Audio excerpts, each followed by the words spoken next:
Good late afternoon, everybody. Good early evening, and welcome to all of you to Yidstock in general, to this particular event in particular.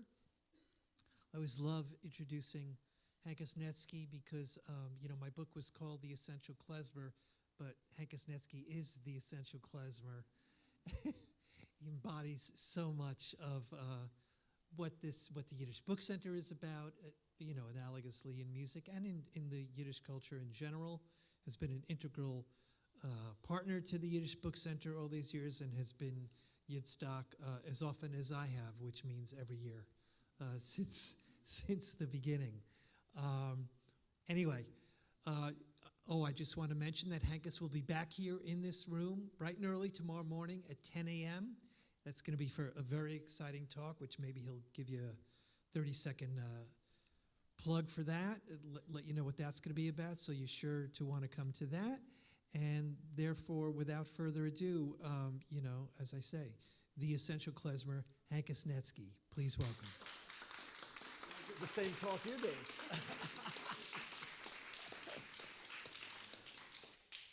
Wow. Hi. Oh my God, that's so exciting that you're all here. Whoa. Cool. And I hope you getting here was not that exciting. They seem to be rebuilding every single road in Connecticut and Massachusetts, right? Very interesting. I'm going to mention just at the beginning, because it's not relevant to this talk, that what I'm speaking about tomorrow morning is if you were at Krista's talk today, which I hope you were, that was really interesting to see that movie, a movie about a generation that she was able to interview for the Wexler Oral History Project, talking about klezmer music and what it meant to them, and Yiddish music and what it meant to them. My talk is about the previous generation, the people who taught us.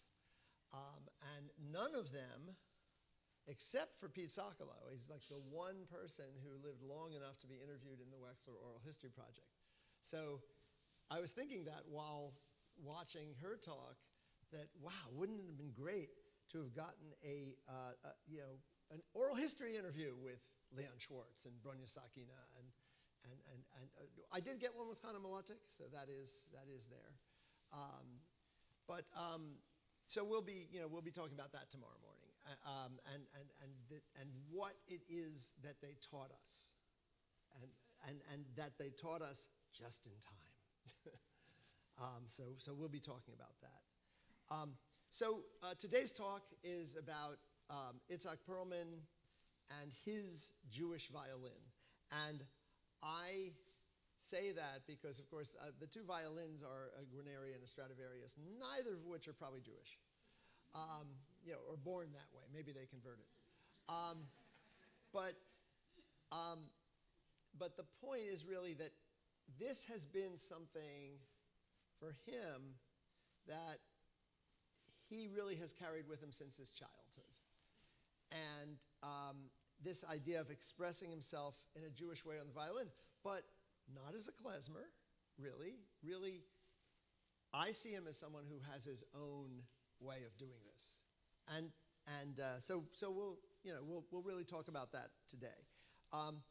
He was born in Tel Aviv of parents who emigrated to pre-war Palestine from Poland, and Polish Galicia, we'll say. And they met in Israel, and he, from the very beginning, showed quite a bit of talent as a musician. So his parents, Chaim and Shoshana Perlman, got him lessons on the violin. And one of the reasons for that was, and he told me this, was that when he was really little, he ran around like crazy, and he was always, he really wanted to do sports and things like this. But he got polio when he was 4 years old. So when he's 4 years old, all of a sudden he's like indoors with nothing much to do because what he loved was sports. And so he couldn't do that anymore. So he really, that is not what I want. Here we go.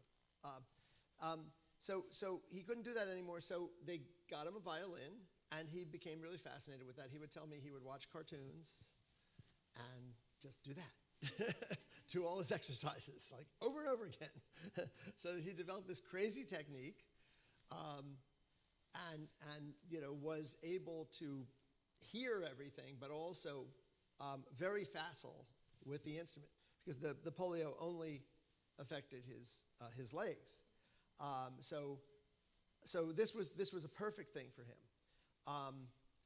And he heard classical music a lot. The other thing he listened to as a child was chazanas, was cantorial music. And if anyone here is from Israel, you know that for Israelis, going to synagogue isn't something they do a lot. But so on Saturday, just so you can't get away from it, they just play cantorial music on the radio. And he would listen every week. He would listen all the time. And took in the music of the great cantors and saw that as something that he wanted to express on the violin. And even as a child. Now he came here. He came here when he was 13 to study at Juilliard and Meadowmount, which are the two training grounds for young child prodigy violinists. And this was, Meadowmount is Ivan Galamian's camp, and Dorothy DeLay was his teacher at Juilliard. And these teachers were great teachers. These are sort of teachers that, like, the whole generation that he's in usually studied with these two people. And by the time he was 13, which would be in 1953, since he was born in 1945, he made his first appearance on The Ed Sullivan Show, where he played Flight of the Bumblebee. And right away, he was someone who people recognized as an extraordinary wunderkind, as they say in some language that isn't Yiddish, and also in Yiddish, sometimes. The second time he was on The Ed Sullivan Show, by the way, it was the same show that introduced us to an obscure English band called the Rolling Stones, which he's still very proud of, by the way. He had a fascination with rock and roll as a kid, and was very into the Elvis Presley. His normal warm-up tune at concerts is very often "You Ain't Nothing But a Hound Dog." And through the Beatles and the Stones, I was doing a show with him once for Great Performances, actually. It's funny, and Don Henley was on the show, and Don Henley says to me, like, I really want to meet Mr. Perlman. And he goes, and I take him over, and he says, okay, this is Don Henley, from the Eagles. He said, it's very nice to meet you. And I'm like, I start singing Hotel California. I start singing, all those songs, that, Take It Easy, whatever. And he's like, I've never heard of this guy. And I'm like, what? Okay. So anyhow, the point is, he sort of stopped doing rock and roll, I guess, in the late 60s. But he did get to be on the Ed Sullivan Show with the Rolling Stones. Always very proud of that. Now, as far as recordings go then, we're going to start with a recording of Itzhak when he is 20 years old. And this was for RCA Red Seal, okay? So red seals don't mean anything anymore unless they're seals that are red. But this was a special label that RCA had for special artists. And not only that, but this rediscovered business of putting it out again. There's only two people who they ever did that with, and that was Jascha Heifetz and Itzhak Perlman. So he was recognized right away as very, very special. And the piece I want to play you is a piece that, it's really funny. I've heard this piece played so many times, and it's so often, it is so often not, so we're going to hear Baal Shem from Ernest Bloch, And it's very possible to play this piece and not make it sound very Jewish, because it's not the most sort of ethnically Jewish piece, really. But the way he plays it, you can tell he was listening to cantorial music. So we're going to start with that. Here we go.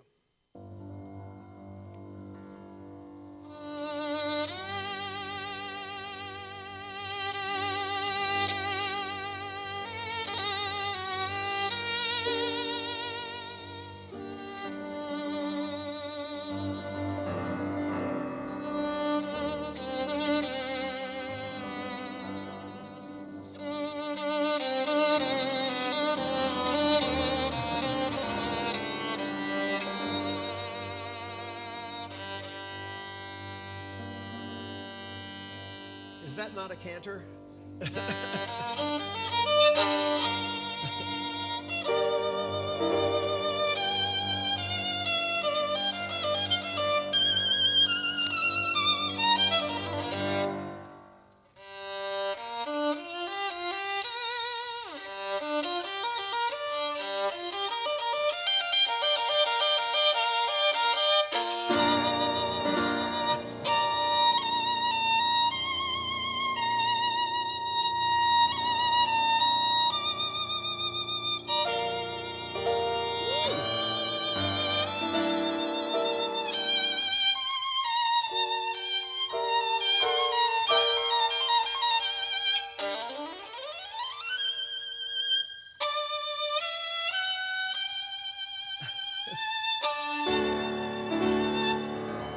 Okay, I gave it a Jewish ending. I mean, you can hear a lot of people play that piece, but that is an informed interpretation. And he's 20 years old when he's doing that. And you can also hear Heifetz, you know, and you can also hear Misha Elman. I mean, you can hear this whole heritage of Jewish violin in that, I would say, because he was obviously listening, you know, and seeing the connection between the fiddlers and the Jewish, the fiddlers and the cantors, you know. And I mean, that could be a cantorial, you know, the way that he played it, and the interpretation is so traditional. So we're going to go to but he didn't do that much stuff of this type again until this. And I'll bet if I went to your record collections, probably, okay, raise your hands if you have this record. There you go. Okay, very good. If you don't, then your mother didn't buy it for you. So this is 1987. And as you can see, they stole a title from Fiddler on the Roof. And the idea here was, I would say, very much like Jan Peerce sings Jewish melodies. The idea was, this guy's a star, and let's see what we can sell to the Jewish audience, and get him to play these tunes. So again, I feel like he really excelled, because I feel like you can kind of hear the words, you know. And I'm going to play you Offen Pripitchik. And the interesting thing about this record, I really like this record because Dov Seltzer did the orchestrations. Dov Seltzer was really a very, very important figure in Israel for preserving Yiddish cultural traditions, and you know, famously wrote the Megillah Lieder of Itzik Monger and quite a few other shows that really are the iconic shows that people think of as keeping Yiddish going in Israel, and also just important shows. And an incredible musician who wrote songs that people sing and have no idea that he wrote them. And he did all the orchestrations on this with the Israel Philharmonic. So let's listen to Offen Pripitchik. So that means By the Fireplace. It's a very well-known Yiddish song by Mark Varshavsky, who wrote, you know, lots of songs that nobody knows that he wrote. And that's the best testimony to any composer, is if people think the song was always there.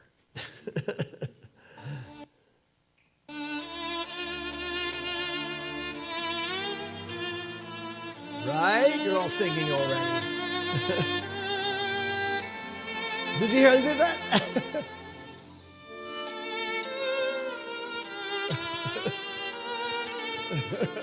There you go.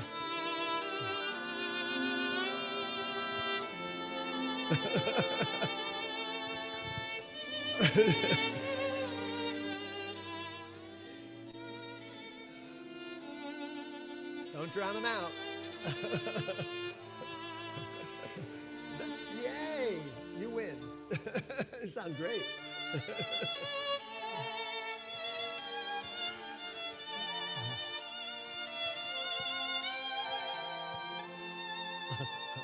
That's pretty high, sorry.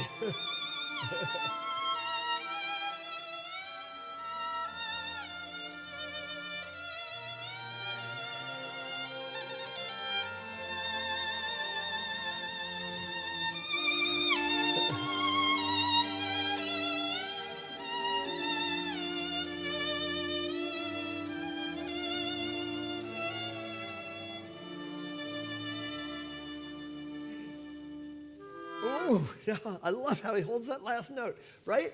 I mean, that's often Pripacek, you know? That's like one of the best vocal renditions, except it's on a violin. And you can see he knows all the words, you know?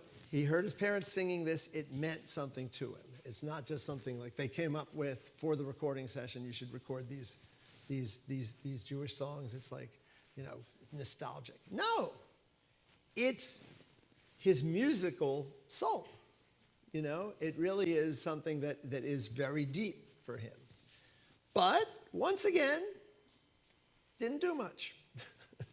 I mean, he played his repertoire. This record, he made this record, didn't really perform these in concert. Really just made the record for EMI. EMI went out of business eventually. You can't even get this anymore. But it is on YouTube like everything else, so don't worry. And made his career playing on great performances, Tchaikovsky's Concerto, or, you know, got lots of Grammys, doing all sorts of music, things that were specially commissioned for him and specially arranged for him. And then, much later in his career, so we visited him in 1987.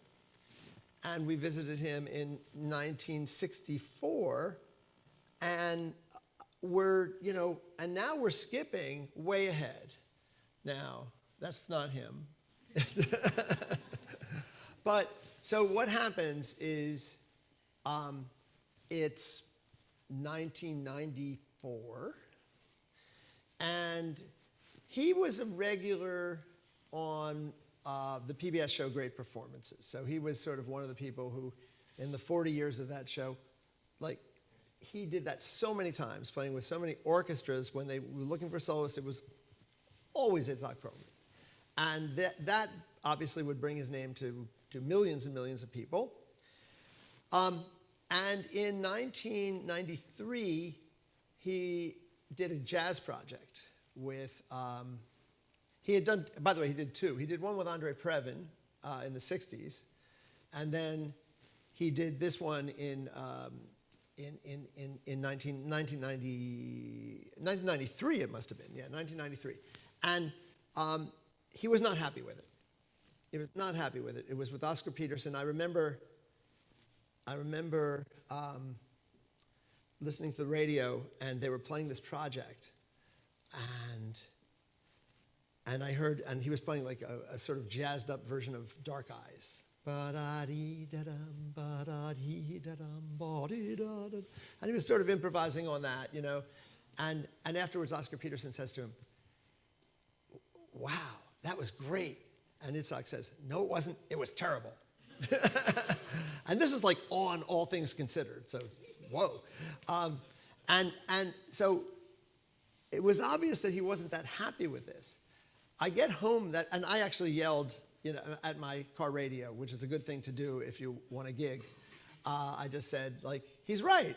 It's terrible. He should play klezmer. I get home, and there's a message on my answering machine, which is, "We're going to do a klezmer project with Itzhak Perlman." Okay. I'm telling you, try it. I mean, I'm going to tell you one other thing. My cousin's father, Sidney Feldman, wrote me a letter right after that Traditions record came out. And he said, you should get in touch with Itzhak Perlman, and he'll play with your band. And I go like, no, he won't. Uncle Sidney, you're crazy. Okay, so thank you, Uncle Sidney. I mean, you know, anyhow, but there's a message, and I call this producer, and she says he wants to do a project, but because he didn't like the jazz project, and he felt like he was in over his head on that, he's not going to take out his violin. He's not going to take out his violin. He's just going to kind of go on a journey and help people discover klezmer music.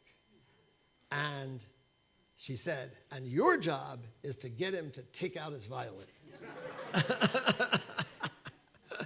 So she said, so I'd like you to bring your band down to the Empire Hotel in New York City, and we got the whole ballroom, and you guys will set you up, and you'll be playing, and then what you got to do, he's going to walk in, his son is secretly going to bring his violin, and you're going to lure him into playing the violin for the klezmer project. Okay. Wow. Okay. That's an interesting profession, to lure people into doing things they don't want to do. I think there's a word for that, but okay. So here we go. So this scene here is in the movie called In the Fiddler's House, which is the film that Great Performances was trying to make of Perlman introducing klezmer to the world. But we got him to play. So here he goes. This is the first time.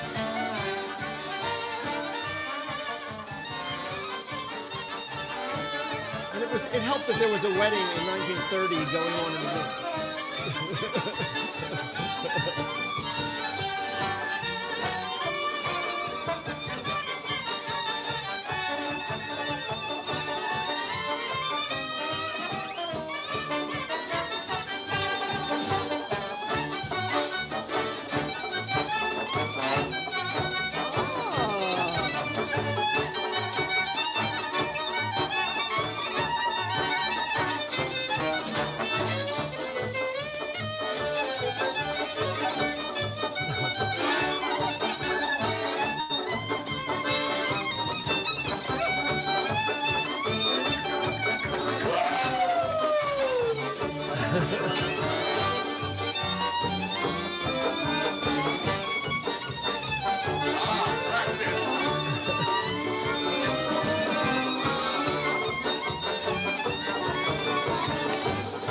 It's very funny because I don't have all the little language accents down, but the feeling I have, and somebody was asking, what do you feel when you play this?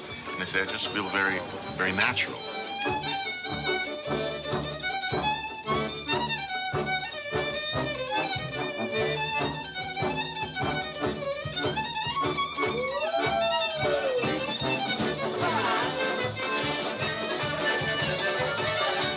So sometime when you all feel natural, just try doing that.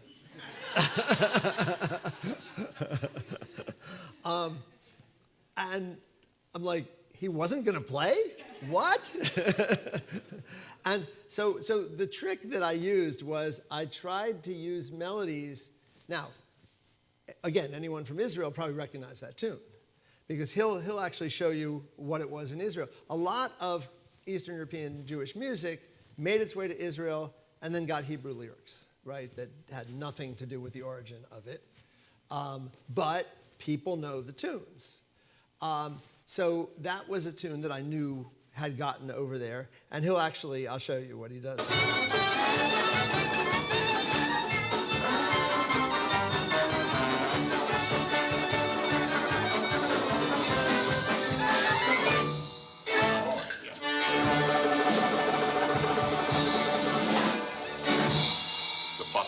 That's right. You know, it's funny. And the tunes come from folk tunes. They come from little popular marches, and they work their way into the repertoire. Just like Hasidic songs, they derive from all kinds of music. Then the fact that klezmorim play it, that makes it Jewish.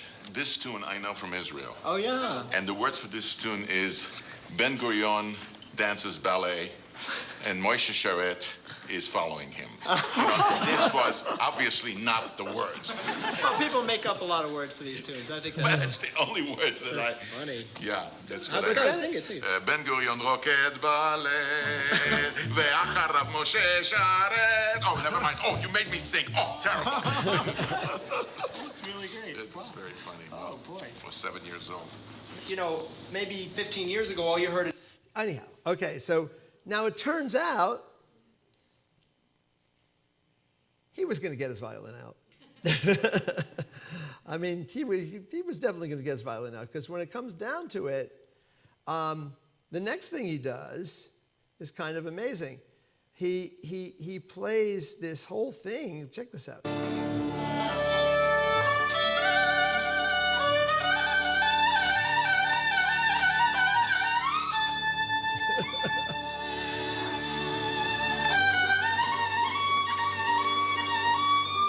Just improvising.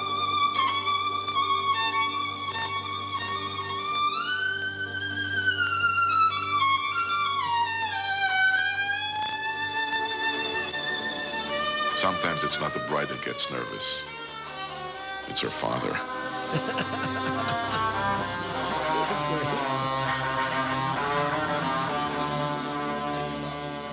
The violin had a low C string. It's electric.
Okay, right. And I mean, later on we'll get to him actually playing a wedding. So I mean, he was hired.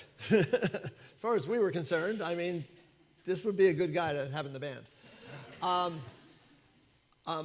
was just really amazed that he didn't just understand this as a classical violinist, as repertoire, but just immediately could improvise in the style, but not only that, but understood that, and I'm going to talk about this tomorrow morning and maybe a lot next year, that the essence of Jewish music is really vulnerability.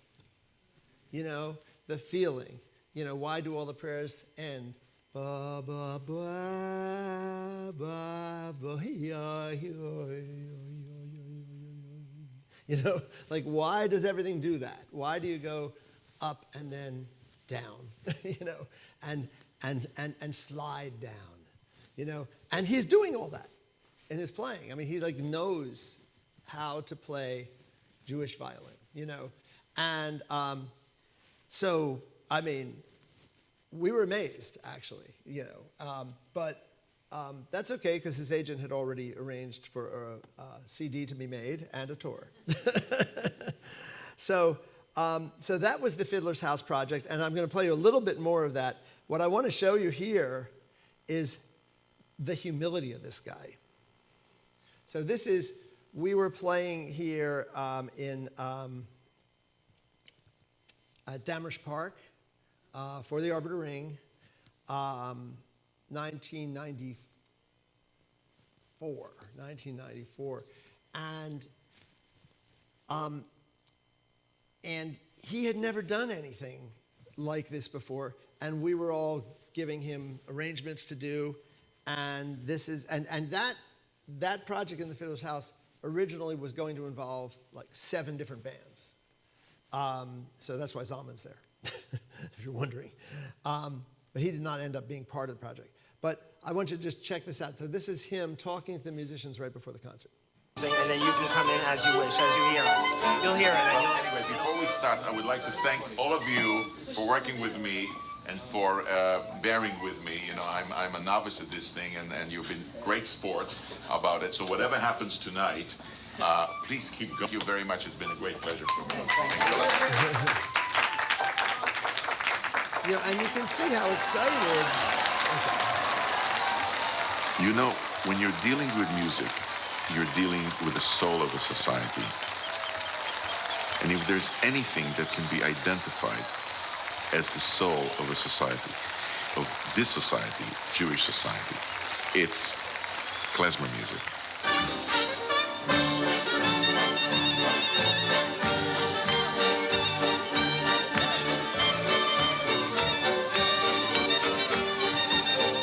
The music was so, for me, contagious, and I basically I caught the bug.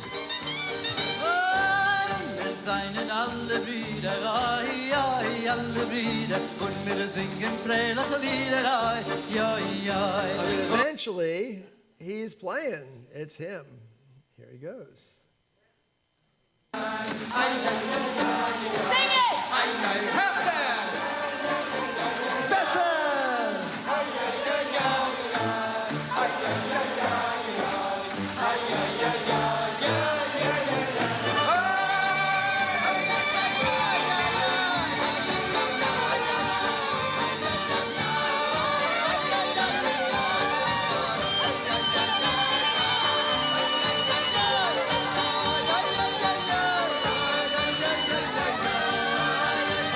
So, it's like that night. Now, anyone here that night? Any of you at that concert, Damrisch Park, 1994? Okay. Sorry, it was free.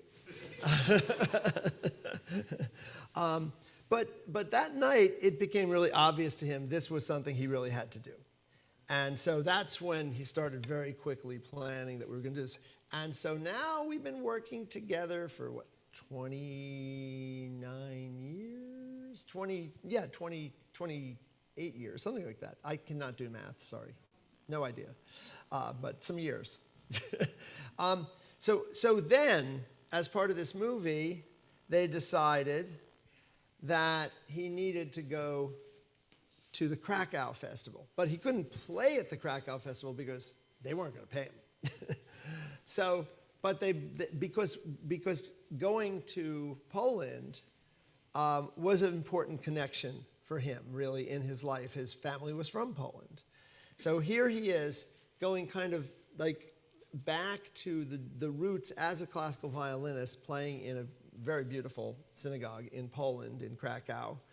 And he's playing Hebrew Melody by Acharon. And now it's like there's a little bit of klezmer in this. You know, you can kind of hear that it's kind of coming into the classical playing. Here it is.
Everybody try that when you get home. It's one of the greatest pieces of any kind of music ever written, Hebrew Melody by Joseph Acharon, whose father was a klezmer. So he was trying to kind of bring the spirit of the Hasidic music of his grandfather, actually. He said that he felt like he was doing a duet, when Acharon wrote this, a duet with his grandfather. But Perlman kind of takes it to another level, throwing in a lot of improvisation, actually, in the way he's playing that. So, I mean, this just really became very important to him. It became something that was, you know, just part of who he needed to be. And so he calls me, and this is in like 2012, or 2011, I think it was 2011. And he calls me up, and he says, okay, I got 2 questions for you. Do you guys play weddings still? And I said, yes. He said, okay, well, I want you to play at my daughter's wedding. And can you write for orchestra? And I said, sure. And do you know cantorial music? I said, of course. And he said, okay, so in 3 weeks, bring, you know, orchestral arrangements to my house. I'll have an orchestra in my living room. And this, you know, Israeli Hasidic cantor, Itchy Meir Helfgott, we'll come over and we'll try some tunes. So here's the wedding. At some point you can see Alan Alda in the background. I think I noticed. He was at that wedding, I remember. Here we go. And the wedding, it was like right away, I need to sit in with the band. So here he is, sitting in with the band.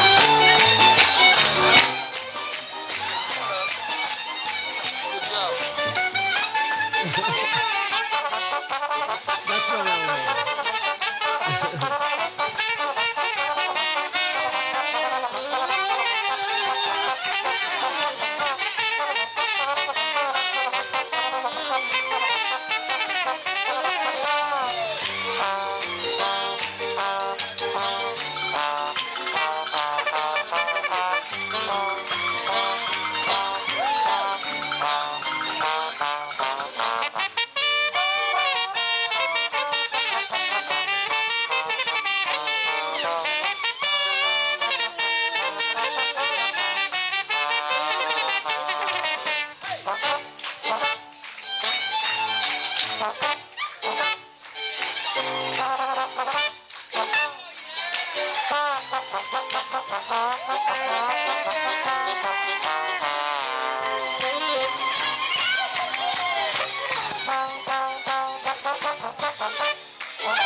Yeah, we should have put the mic in front of the violin, not the trumpet. But, that's quite a wedding. If you hire us to play a wedding, it's an extra $65,000 for him. And then we do this project with Itchy Meir Helfgott, and it was interesting. And then before we even put out this record, which was called Eternal Echoes, we are invited to play on Great Performances in, I think it's 2013, because the Fiddler's House was Great Performances. I think we were on there 3 times. And what he chose to do was very interesting, because here you'll hear, I think, the end of the Tchaikovsky Concerto. That looks very much like Michael Tilson Thomas over there. So he's invited to play Great Performances. And interestingly enough, he had always done these virtuosic pieces on Great Performances, but this time it was very different. So I just want to play you this excerpt from Great Performances. When we did the 40th anniversary broadcast with Julie Andrews and Don Henley and Audra McDonald, and that was a lot of fun. Good to meet those people.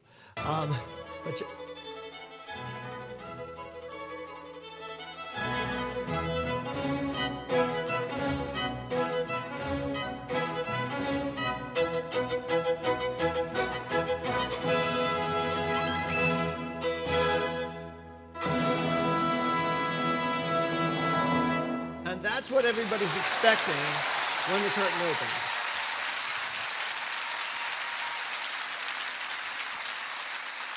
Ladies and gentlemen, Itzhak Perlman and the Klezmer Conservatory Band. What? What? Who? What?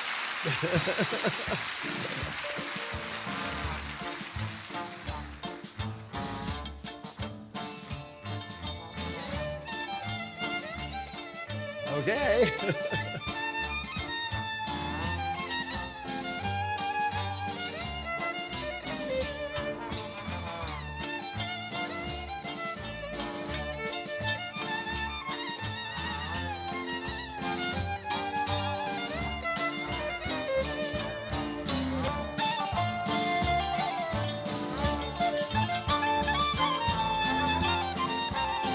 So that was not what the audience was expecting, nor did they know what to make of it, I would think.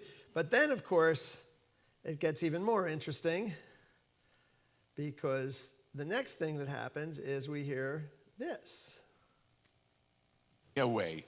And it gives me great pleasure and an honor to introduce to you Cantor Itzhak Meyer Helfgott. Please.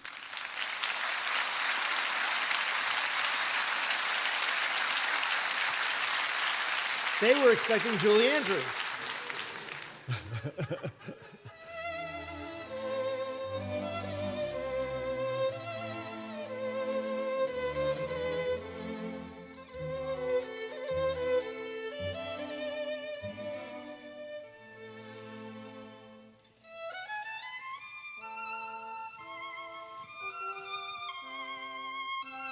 So this is a doodle from Reb Levi Yitzchak of Berdichev.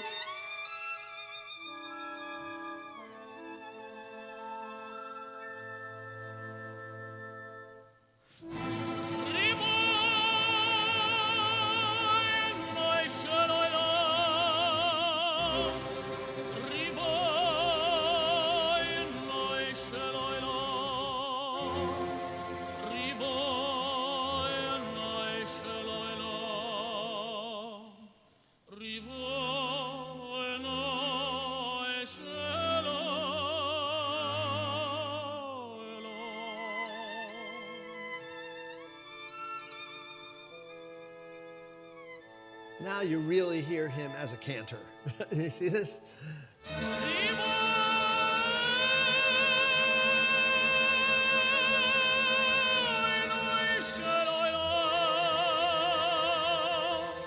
I just had one little anecdote. During the recording session, Cantor Helfgott said to me, he said, "Can you play me Jan Pierce one more time?"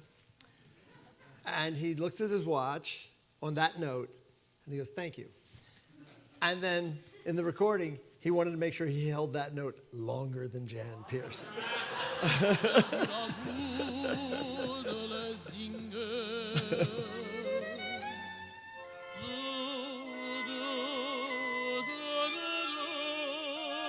This is just what I sang before.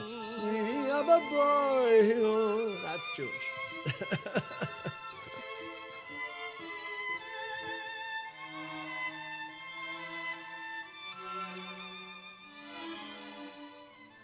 And to leave time for questions, I'm going to close with the ending of this here.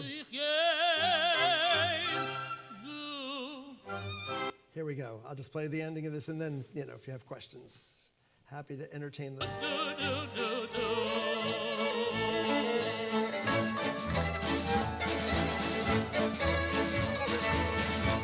So this is the Berdichever Share, which is part of the doodle.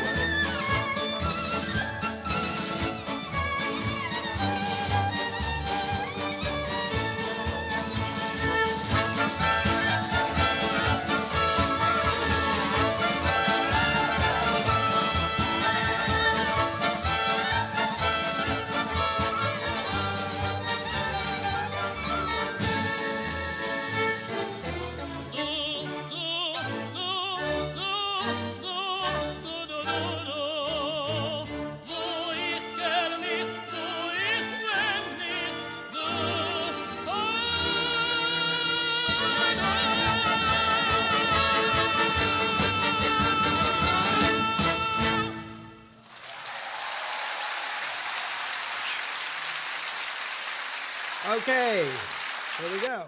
So that's the story of Itzhak Perlman's Jewish violin. We are still touring with Fiddler's House. You might know we're going to Baltimore in September. We're going to West Palm in December. We're going to San Francisco in January, and somewhere else, which I can't remember at the moment, because who can remember where you're touring to? But it's still out there, this program, and there's a lot of places we haven't played. I mean, we have never done this in Montreal. We've never done this in quite a few places. So I mean, if you've got an orchestra in your hometown, just let them know that people like this. Okay, so let me take questions and comments. Thank you so much.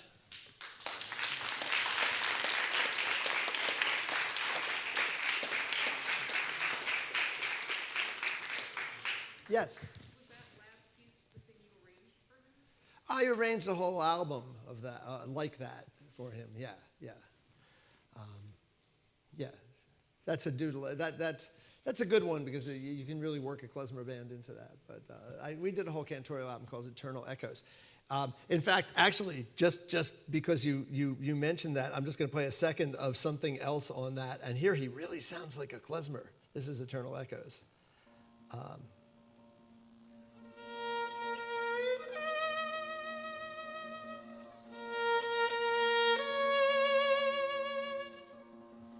Kol Nidre.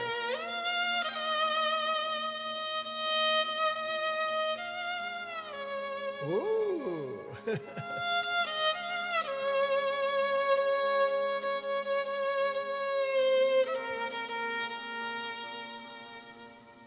And he told me that what he's doing here is imitating the guy who always did the 3 times before the Kol Nidre at his synagogue.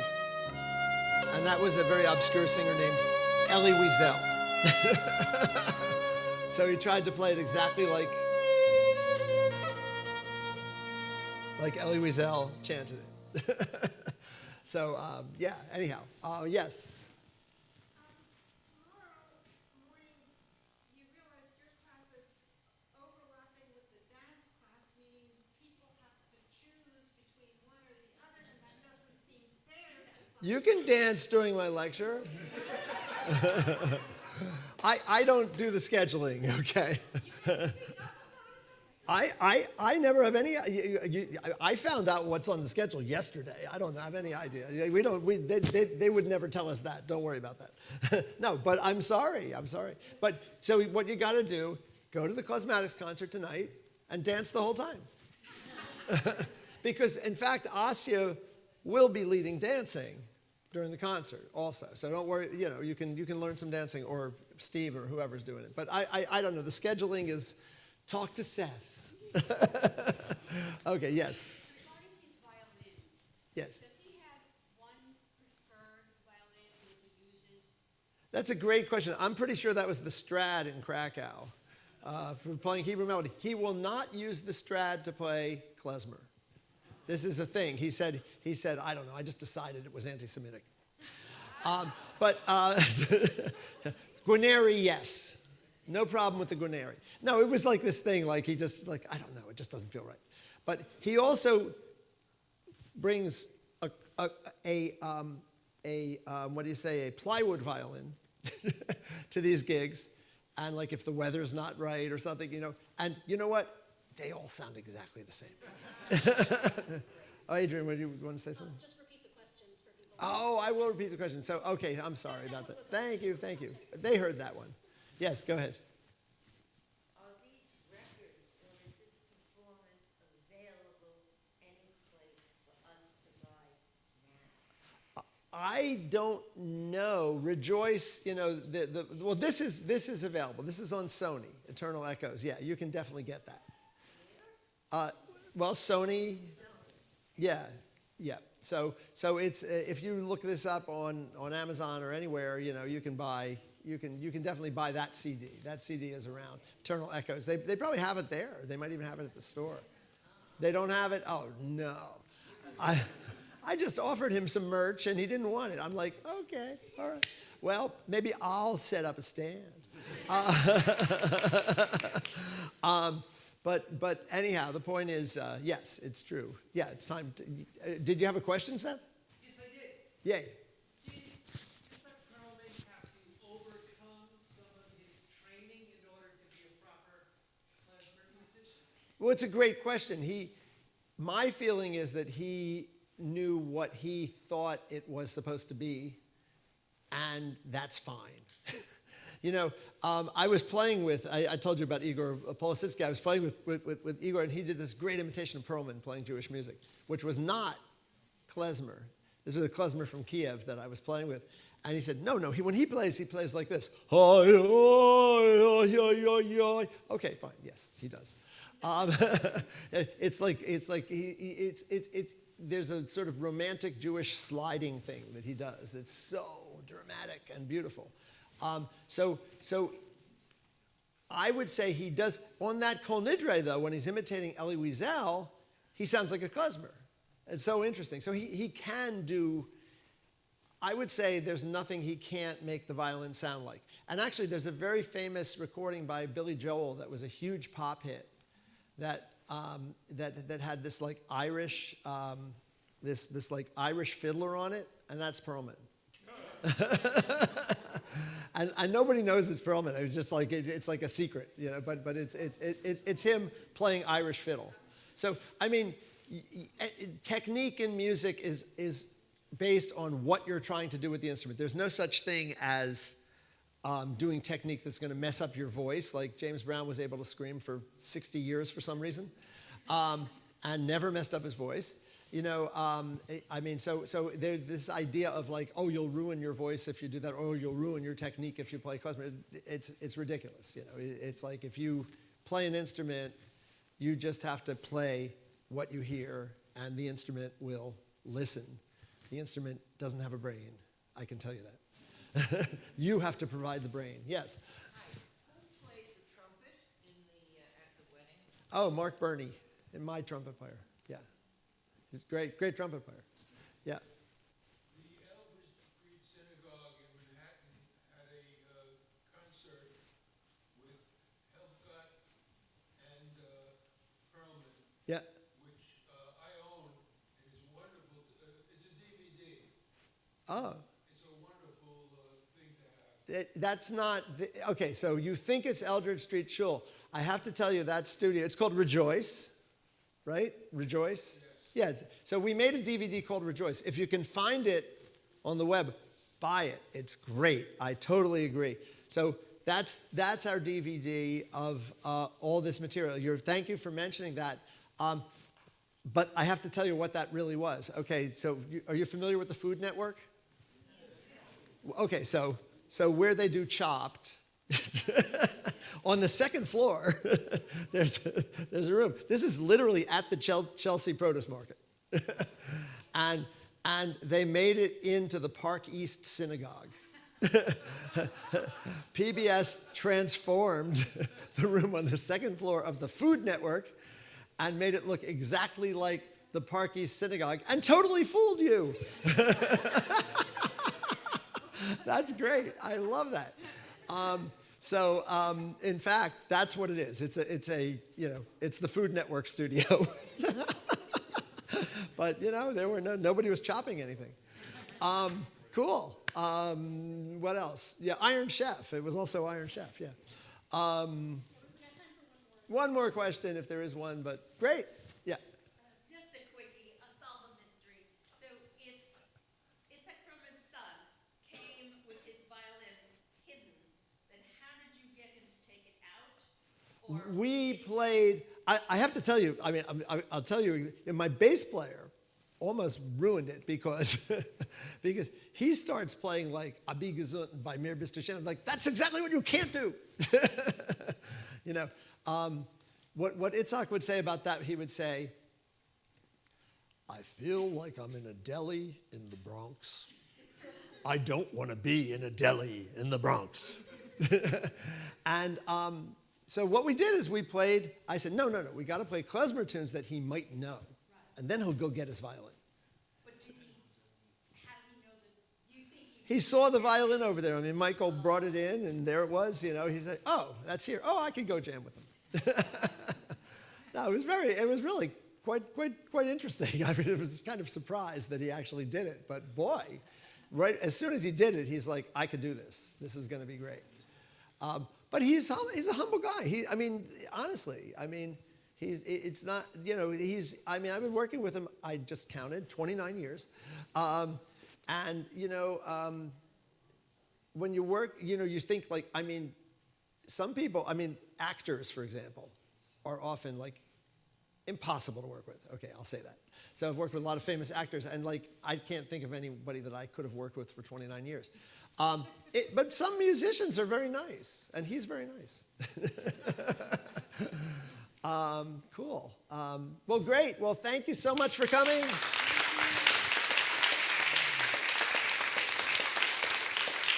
See you all tomorrow morning. All right, thank you.